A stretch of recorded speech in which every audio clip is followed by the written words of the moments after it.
have created a me, an egotistic me, which is the centre, which is the master fragment of thinking that creates the me. And through becoming, I want to become better. Hence, I want to establish myself as a good person, or I want to establish myself, get rid of greed, get rid of my jealousy, and I try to change through the positive, become better through time. But it's an impossibility, because what you're doing, because we've took on these belief structures and systems, measurements, comparing, judgment, becoming better, it's making a movement in time into the future, that one day I'll be happy, I'm successful, and all my problems will be sorted out through thinking.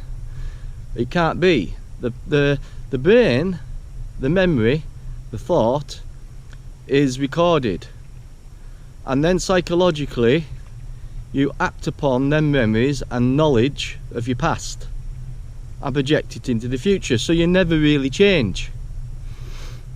It's impossible to change. But you think one day I'm going to get somewhere, I'm going to be in control, I'm going to be happy. See, the brain's got to have the brain, it's got to have order. Certainly sane order in oneself. And because we're confused, because we're confused,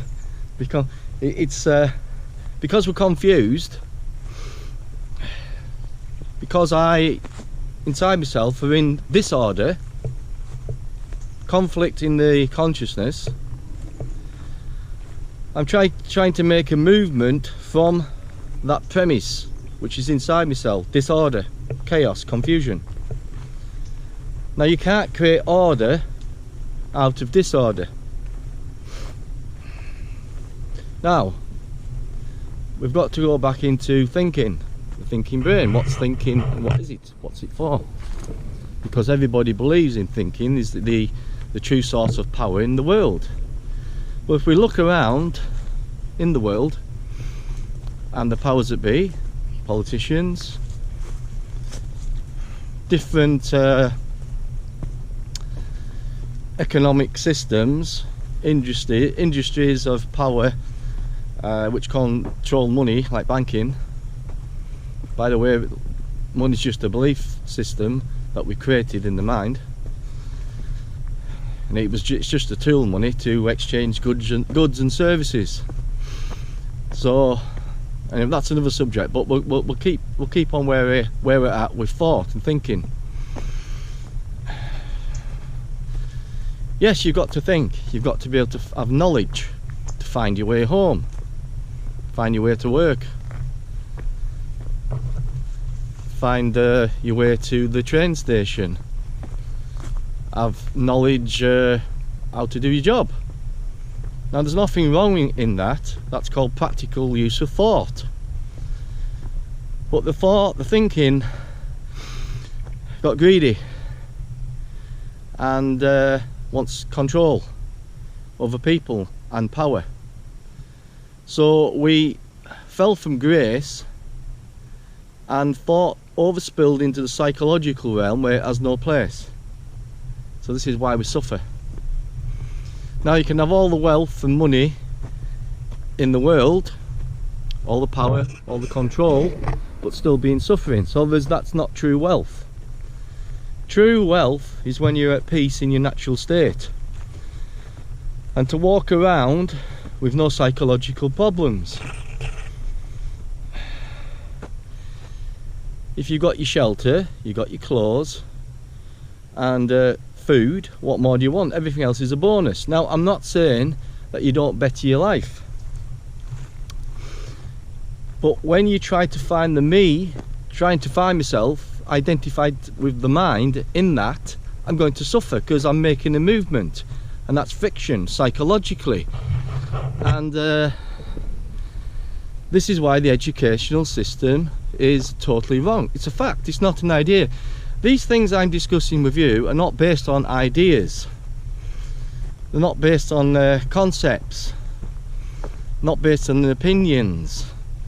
This I found out a long time ago, and then recognised that other people cannot understand how to self-inquire. It basically goes down to you know, the becoming, the wanting, the need to satisfy oneself, greed, jealousy, insecurities, all these things. So people never did their own self-inquiry to find out what life is and what the you is, the true you, which is not the ego mind, the thought, the thinking mind. It's deeper than that, what you actually are.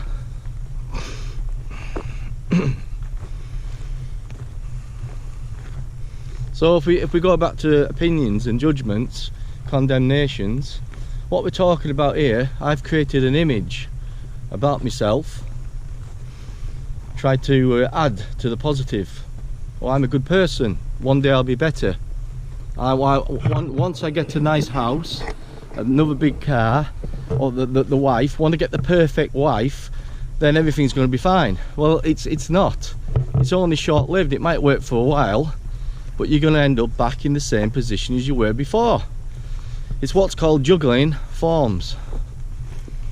Now, juggling forms is if you look outside yourself, you can see things, objects, and you can see space. It's the space in between the objects is the most important thing to understand, because in space there's quietness, and space couldn't exist by itself. There's got to be form inside that. Now inside yourself you've got, oh, here's a doggy, here's a doggy. Hello, what you doing? And where's them puppies at? Hey, come on Leo, come on.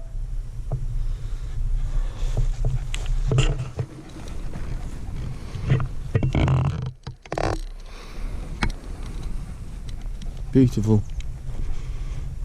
We're going to go up the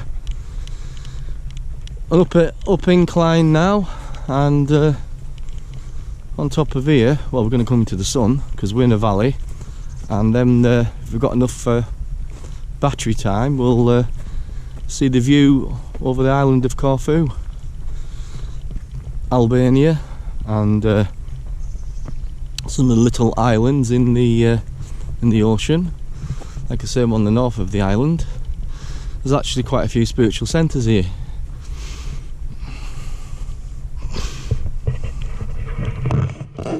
So, where are we?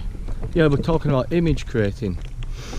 You see, and then I create images about other people when I meet them through time. I meet somebody and I record what they look like, I record what they say, I make a judgment about them, whether I like them or I don't like them, or whether I condemn them. I don't like something.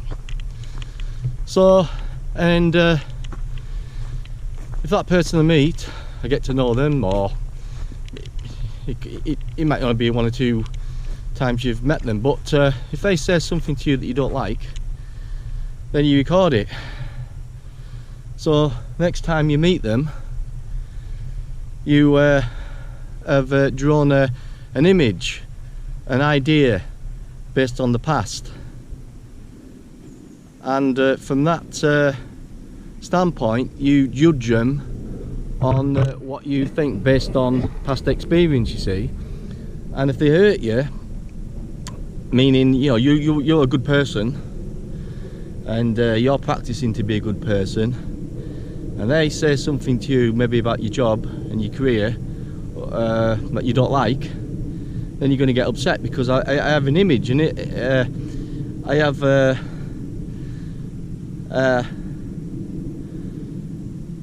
an idea based on thought thinking that I want to uphold into life. It makes me feel secure, you see. And if you someone puts a pin in that, then it can upset you.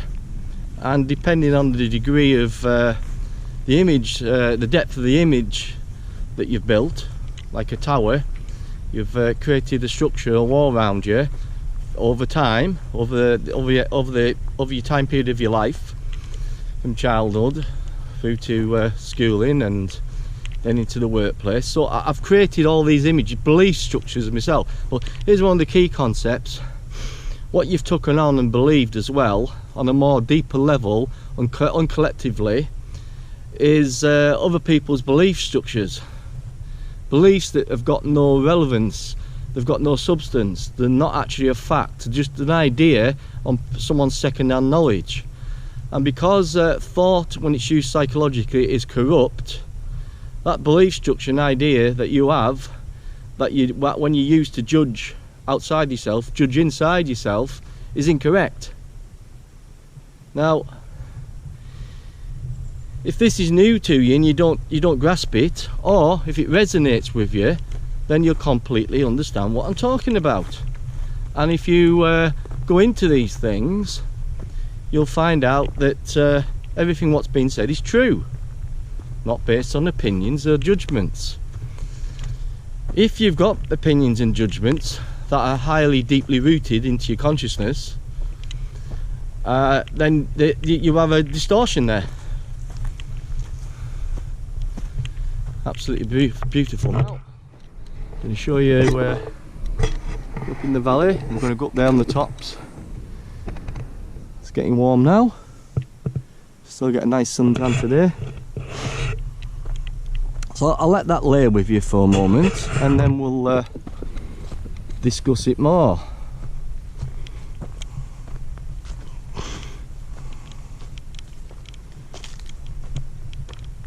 Might have to take my top off.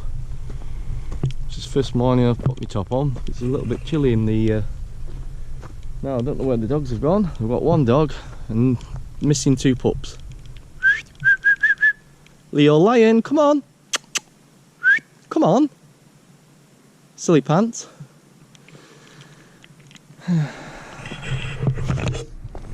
We could also explain it another way, that I've put the mat in the olden days when people went in like the amphitheatre or they did drama, because we didn't have television then, so we entertained ourselves through plays and I suppose writing poetry, different physical activities. But if we go to the play drama, when the actors, before they went on stage, you have what's called the green room. Now, in the green room you prepare yourself. There's a beautiful villa up there, holiday villa. When you go in the green room, you're preparing yourself to go on stage, so you put on what's called the mask. You're going to walk out on stage and act and become somebody else. And if you're believable enough, the audience, you can make them believe that you're that person.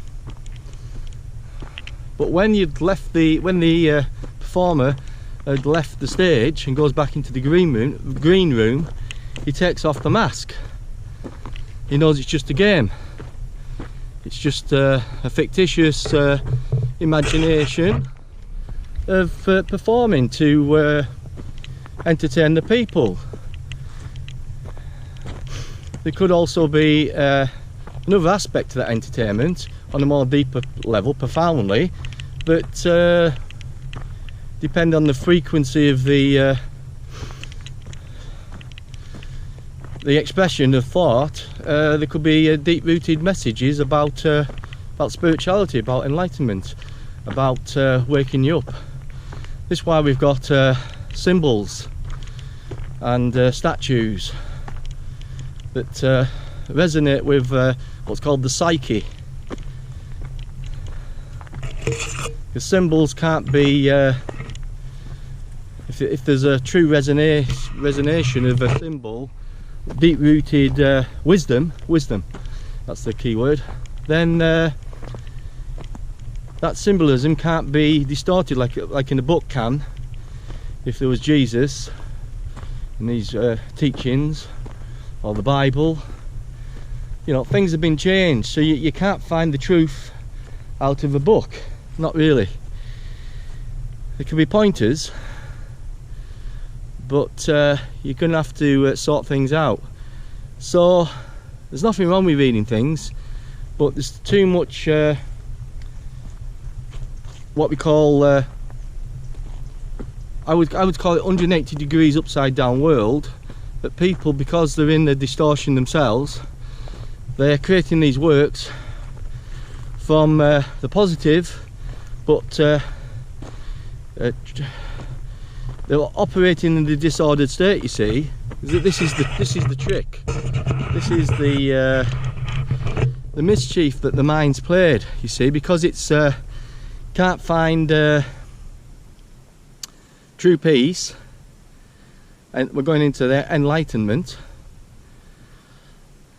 The true meaning of Buddha is the word means the awakened one, and the true meaning of enlightenment means end of suffering. You see, so how can you teach a blind man to see? It's impossible. So that's the consciousness to date. With the vast population of the people, even though there's a few minority of people waking up, the vast population is in suffering, and they can't understand themselves. They can't understand that they're confused, because they're always making a movement from thought. Thought is time, psychological. So when people are ready to wake up, they start to inquire, and on that initial premise of I one day look and I think I'm tired of suffering. Might be because of relationships not working, it might be because there's a physical death,